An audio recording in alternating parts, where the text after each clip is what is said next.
In Google Maps, I would say, yeah, CTR manipulation is a good one.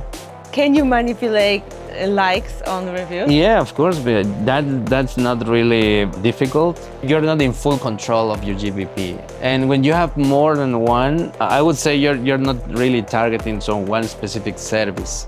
I'll give you one example. What about hijacking legitimate listings by changing contact details, redirecting calls and emails to scammers? Like, do you see this happening? Yeah, of course, you will kill it in all the area. I guess the most common thing is like opening multiple locations. I have seen a couple companies that have been really harmed. There are two kinds of bad reviews. Authority score, whatever you're using, it's not the best metric from my perspective. PBNs, of course, that's a big topic. I love them. Actually, right now, it's what's working in general. You can be really specific right now, like adding geo coordinates lat long. It's risky. I mean, it's against the guidelines, right? Breaking news. Odys is selling 86% of their inventory to over 40,000 verified buyers, and most of it are instant sales. Are you sitting on a premium H domain? Sign up for Odys Marketplace right now and wait for your check. Hello, we are back with Odys Podcast. My name is Aneta Semkov, and I'm having a special guest straight from Mexico today, Nestor Vazquez. We are meeting at SEO Vibes in Zakopane, Poland, and Nestor is a very experienced SEO specialist with over 10 years of experience in local SEO. And today we're going to talk only black hat local SEO. Welcome. Thank you, Anita. Thank you. Thank you so much for coming to us. Yeah, thank you for the invite. I'm so happy to be here. Awesome. So tell me, what's the best black hat local SEO trick one can do? I would say like still working pretty well the exact match keyword on the GMB or GBP. They changing the names, but still. Right. Okay. Is it very popular? It's very popular with people using for lead generation or other kind of stuff. If you're a real brand, most of them, they don't use it. So there are other ways to win the race as a long term, right? Is it easy to pull off or is it risky? It's risky. I mean, it's against the guidelines, right? So yes, you gotta play it, you know? Yeah, okay. Yeah. So is local SEO a hotspot for black hat activities in recent years? I wouldn't say directly, but you can use in a creative ways, right? Like if you got expired domains, for example, with GMBs, that's extra points for your PBNs or whatever you're building. So yeah, I would say yeah. What's the number one most common black hat SEO tactic that you're seeing right now? I would say that people are abusing about reviews. Okay. Exact keyword on reviews. That's a really common one. I mean, it's not the easiest way because Google is deleting a lot of reviews as well. But yeah, it's still working. What other tactics? I would say CTR. It's one really common as well. CTR manipulation. CTR manipulation, yeah. And yeah, I mean CTR. I'm saying also maybe driving directions and CTR manipulation. So how does CTR manipulation work in local SEO? You can send signals to the exact keyword or branded variation keywords and sending one click to your URL. So basically it's like kind of emulated visit from X geo, right? You can be really specific right now, just like adding geo coordinates lat long. Those are amazing. And I guess in what's coming now, it's really more sophisticated because it's some AI implementations in the behave on the CTR. Yeah. Oh, okay. How risky is it with CTR manipulation? It depends. I mean, if you're using like, I would say mobile 4G proxies, it's better, right? Instead of using like residential proxies or static or I don't know other kind of proxies, right? But yeah, I mean, if the more manual the thing is your system, the better, I would say, in a way. So how do it safely? How to do it safely? I like to start most of the times like using brand because that's your brand. I mean, it's like pointing links to your site. It's not exactly going to the anchor text that you need, but using brand. Brand it will always be safe. And actually right now it's what's working in general. You're targeting to the brand, 100% safe. And actually you help in the LLMs model that are right now. So CTR manipulation for the brand. Of course, yeah. Okay. That's a main. That's a good starting point, I would say. Okay. What are the next steps? Oh, well, you can be more specific, like helping some other keywords that you want to rank it for. But the only thing that I take care about it is like don't target keywords that you're not ranking. I would say. In the main pages, right? If you're far away, I would say in a position 30, you're really far away. Okay. You're sending really artificial signals and you're not looking good. And you're helping more when you're targeting for, I would say, top 10 positions. Yeah, especially the top 3, top 5. That's my favorite spots. So you should be on the first page of the results in order to use that tactic to be effective, to really push from like position 8, 9, 10 to like top 3. Right. That's my go-to, right? I mean, I don't know. Maybe some other people are doing like pointing CTR to on other positions, right? But I used to go for the main ones. Okay, because otherwise it's more risky. You look artificial. My perspective, yeah. Okay. What other tactics do you see? I mean, it is everything about links. Like I would say 10 years ago, right? Yeah. And it's different ways to build links. You can build links in a traditional way, like guest posts, right? Niche edits. It's very common. I love mass links, right? So generating a lot of links from high authority websites. And also I'm building like the traditional web 20s, right? That I love them and they really work well. And PBNs, of course, that's a big topic and I love them. You know? So how do you work with PBNs in local SEO? I would say it's I just take care about the ratio that I'm using for my network. I would say if I have a network for one specific topic and 100 sites, I can only use 10%. I would say it's not using a lot, you know. But when you're working with PBNs in local SEO, do you look for like geolocation also? Like how important is that? What are the metrics that you're looking into when trying to get a new domain for local, different versus if you were to do it, let's say, for business that is not locally based? That's a tough one. I would say in expired domains, it's you gotta flip the coin.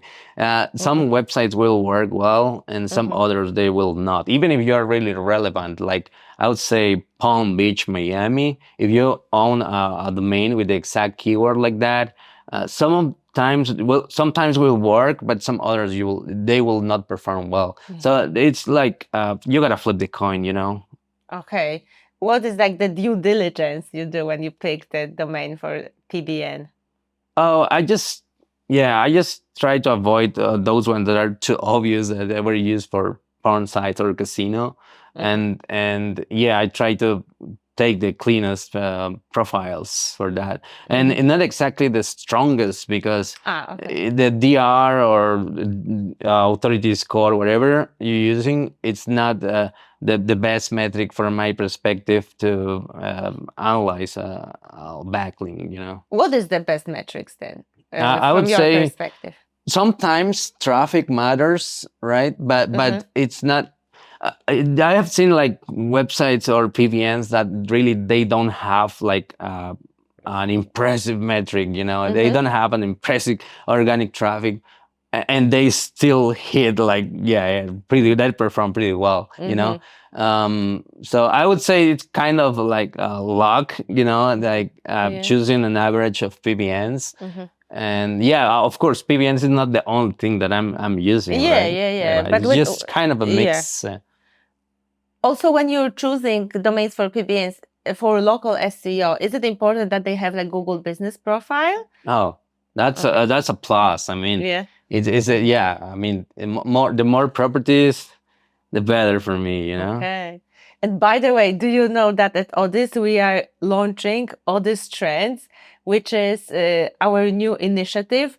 Every Wednesday we're releasing a set of very limited domains that are performing well right now. Our research team actually tracks how they're doing, and we're throwing every week on Wednesdays a very limited set that is just hitting the trend before it peaks. Nice. I gotta subscribe that because I mean, if you get it into the peak, I would say that's perfect. You're getting ahead actually, ahead of the peak because That's we're amazing. identifying the trend like right at the beginning when it's happening. So you're not like already jumping on it where it's past. It's actually what's performing on the higher end. Oh, nice. Yeah, I mean, it takes time to evaluate every domain, so if you can have if you can take advantage of it, of course, that's amazing. Done for you service. Oh, nice. So subscribe every Wednesday. We release very limited set of domains,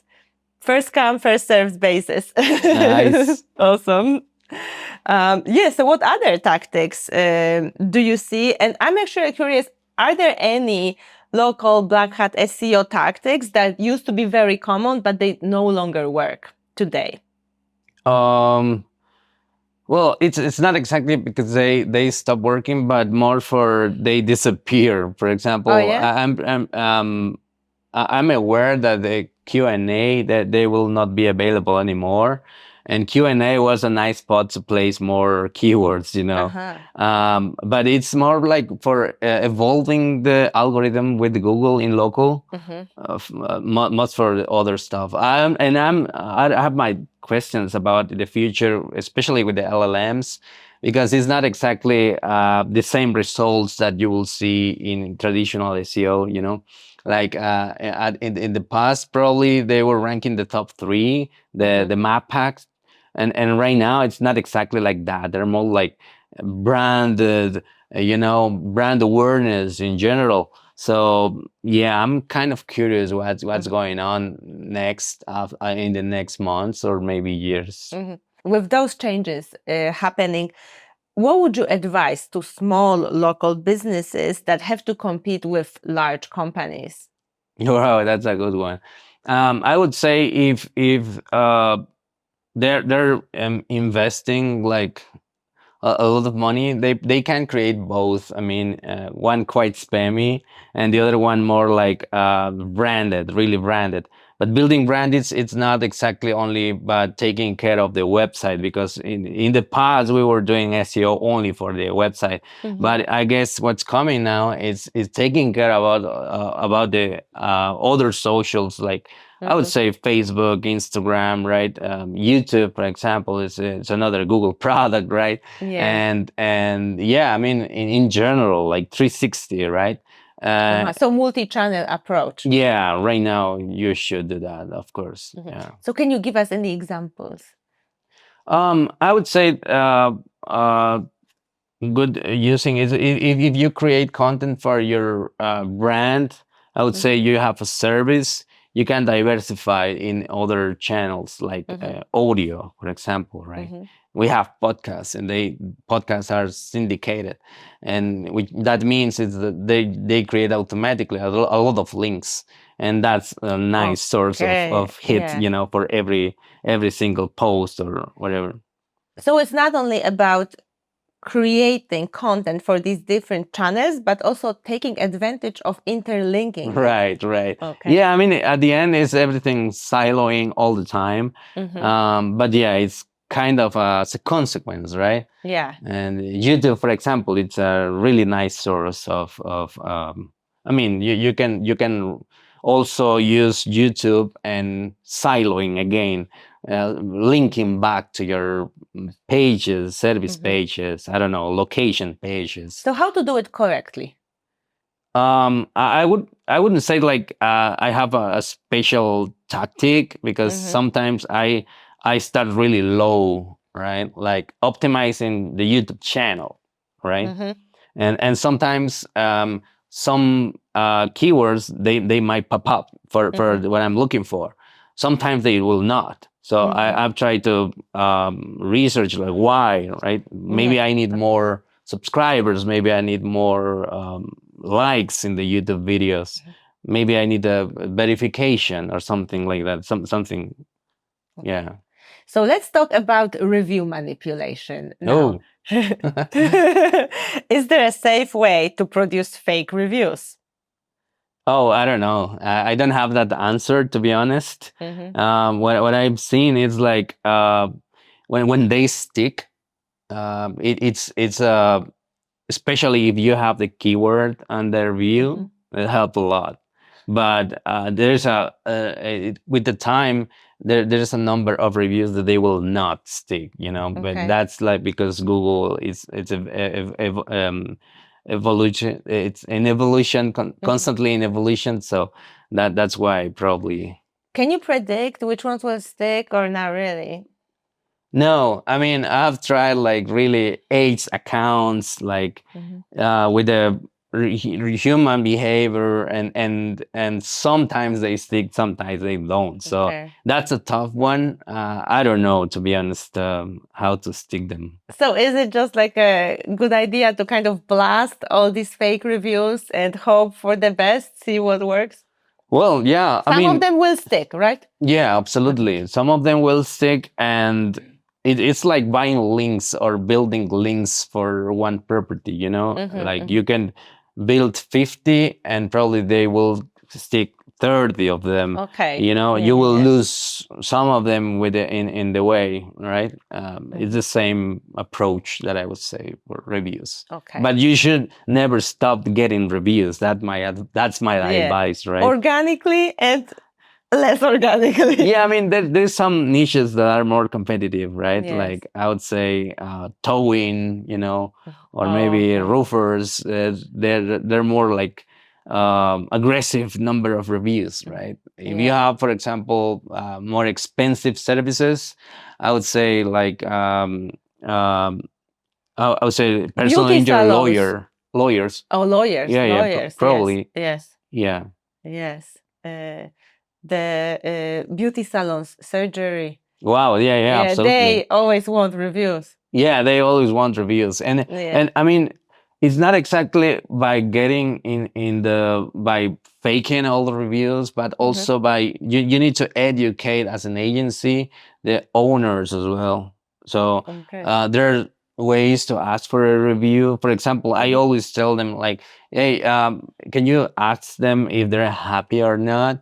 Because if they're like really happy, it's so easy just to send them a link and they will leave you a review for you.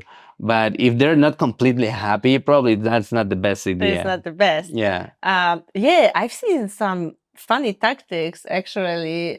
For example, you just have to make it as easy as possible for the person to leave the review, right?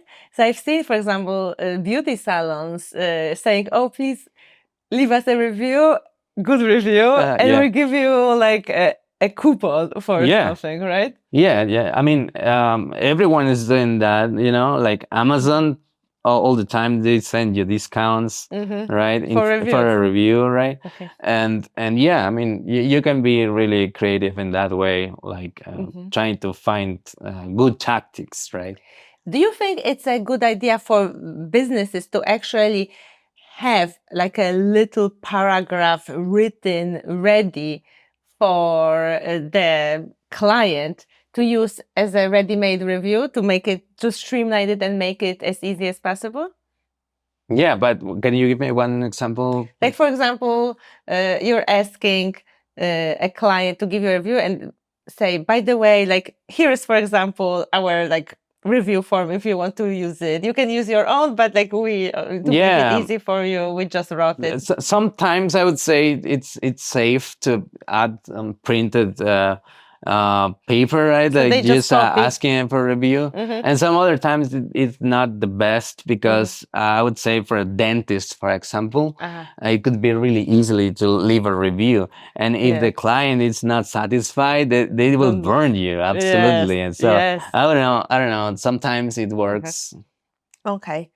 So what would be your advice for businesses who have to deal with fake negative reviews? Because that's another flip of the coin. Yeah.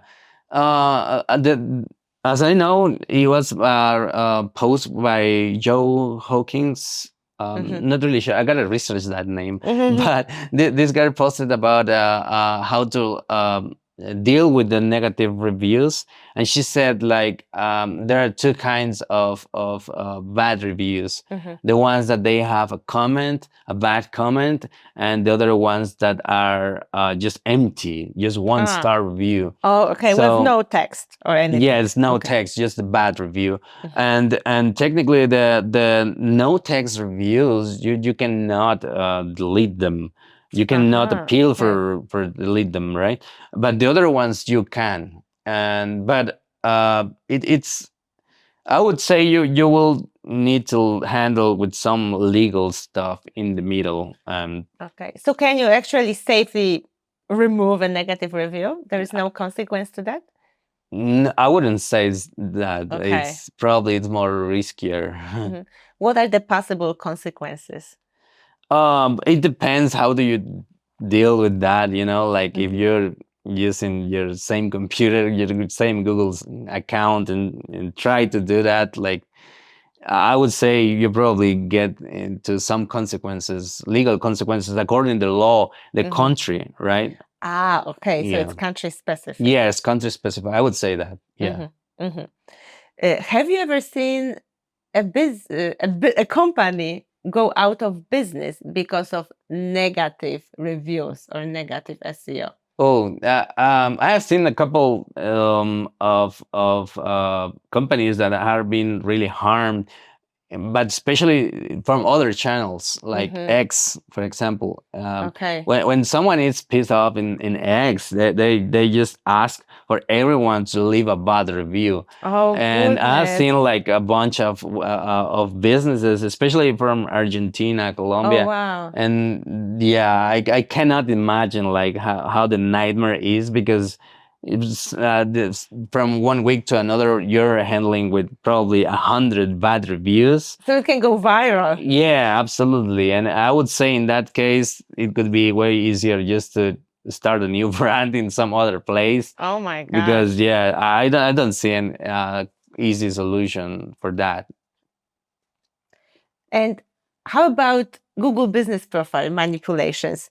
What are the ways in which people abuse Google business profile in 2025? Yeah, I guess the most common thing is like opening multiple locations. Yeah. Yeah, it's a common thing. But it's you gotta think about as well as a business owner, right? Because if you own a business and you're just running one GMB or GBP, I don't know, sometimes they can be suspended, right? And I have seen some scenarios where they're not aware about SEO and they get suspended anyway. So I just can't imagine just if you have a business and you feed a family with one GMB, with GBP, and suddenly from 1 week to another you get suspended.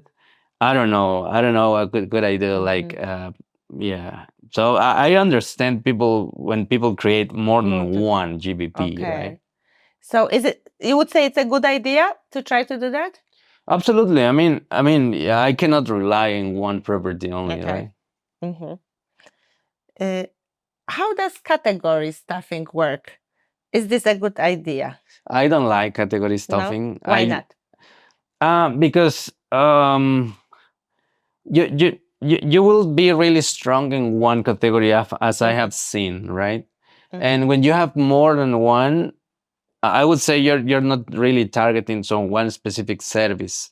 I'll give you one example. Like for example, dentist. Dentist. It's not the main keyword, I would say, for some doctors or dentists, right? Their favorite services might be like smile design. That's where the money is, or maybe crowns or implants, right? So it's not exactly dentist in general, but really more specific. I would go more specific instead of in general. Okay. How do people exploit, suggest, and edit feature? Oh, that's a tough one.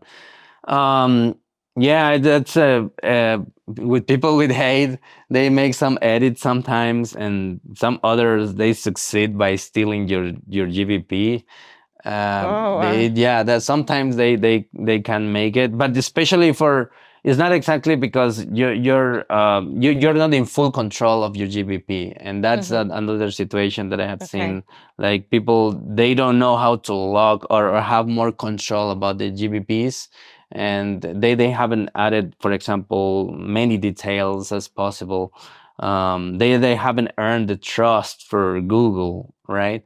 I would say a simple example. You have other socials, right? And you have Facebook, you have Instagram, you have X accounts, but they're not verified. So I like to suggest all my clients, like, you gotta verify it, because that's trustness, with Google. It would be easier just to appeal in one bad scenario. Can you protect against someone actually editing your profile or stealing it?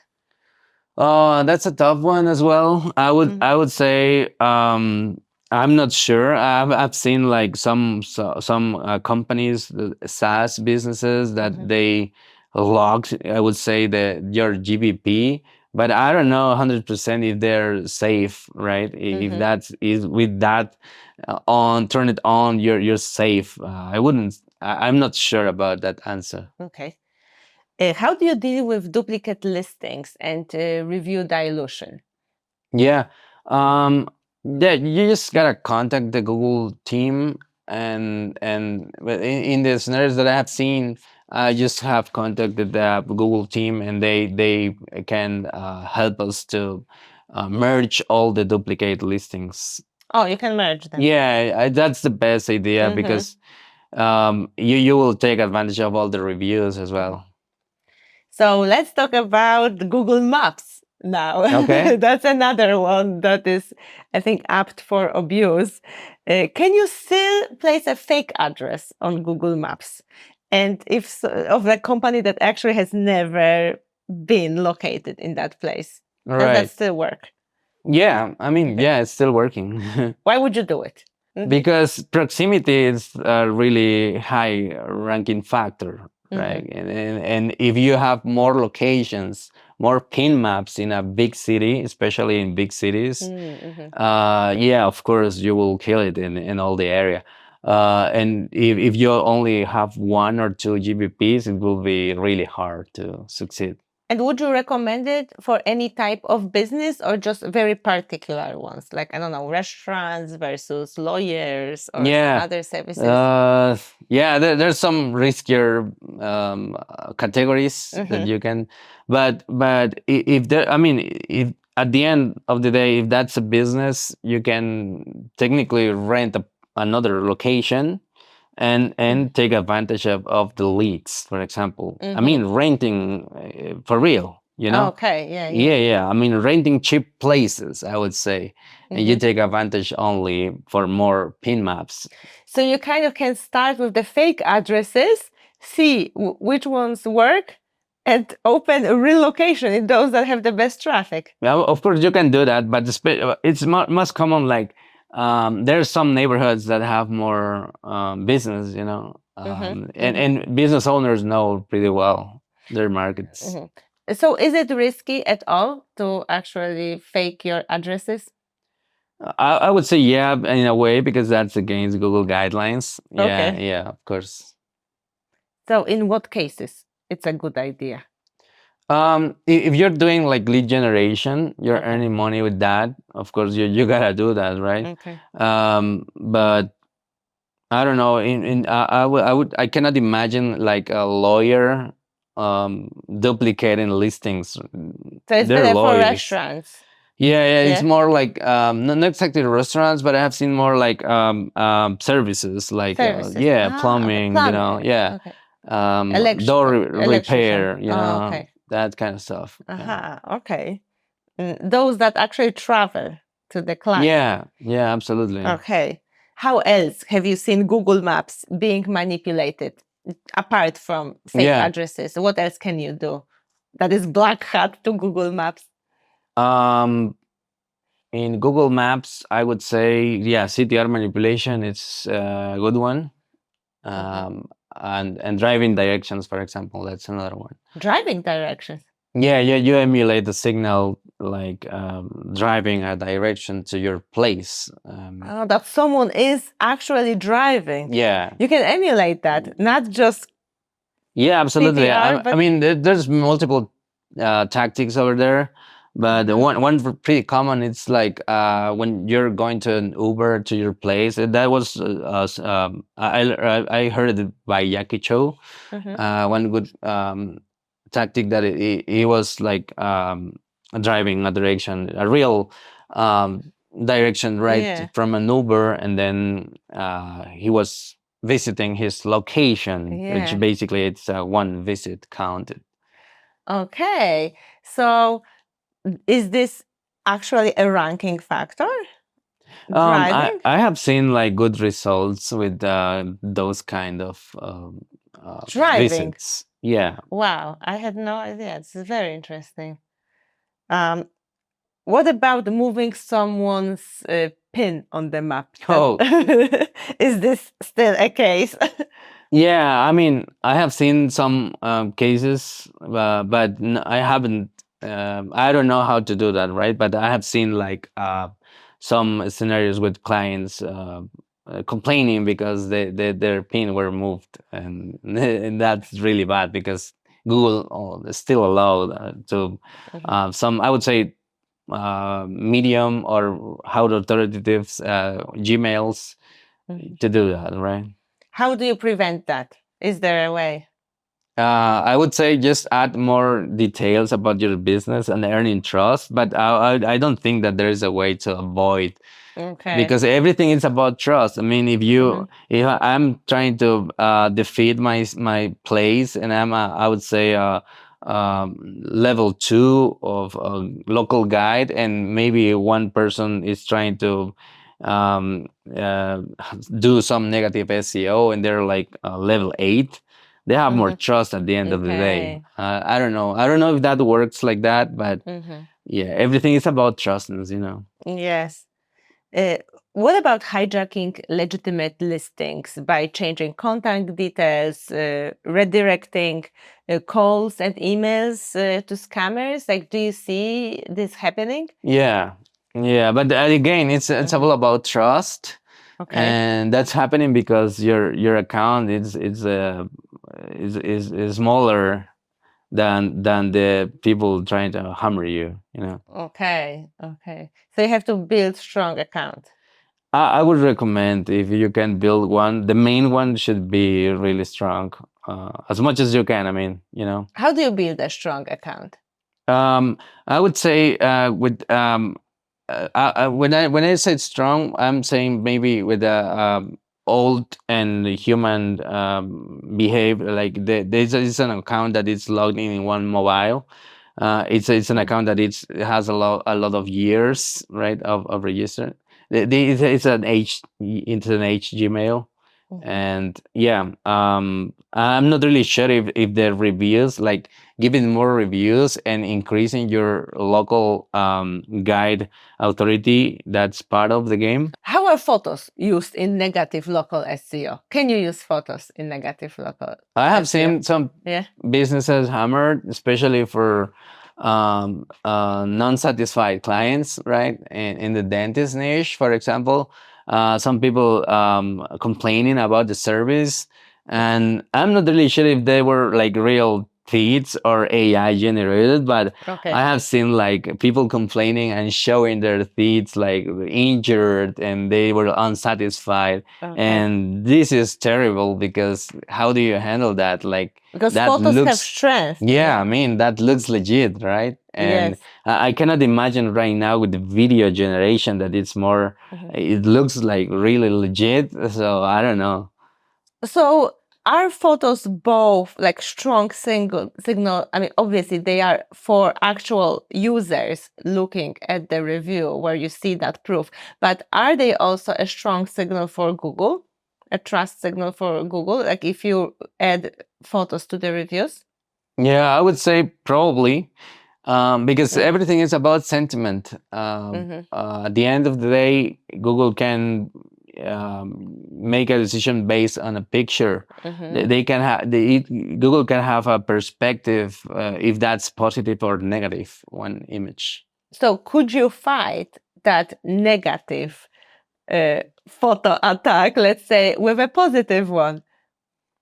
Yeah, I mean, at the end of the day, it's an average. The reviews is an average. Yeah. So if you have one bad, so you can add 5 good, And include photos yeah, of course, you gotta as a social proof plus yeah, ranking absolutely. signal.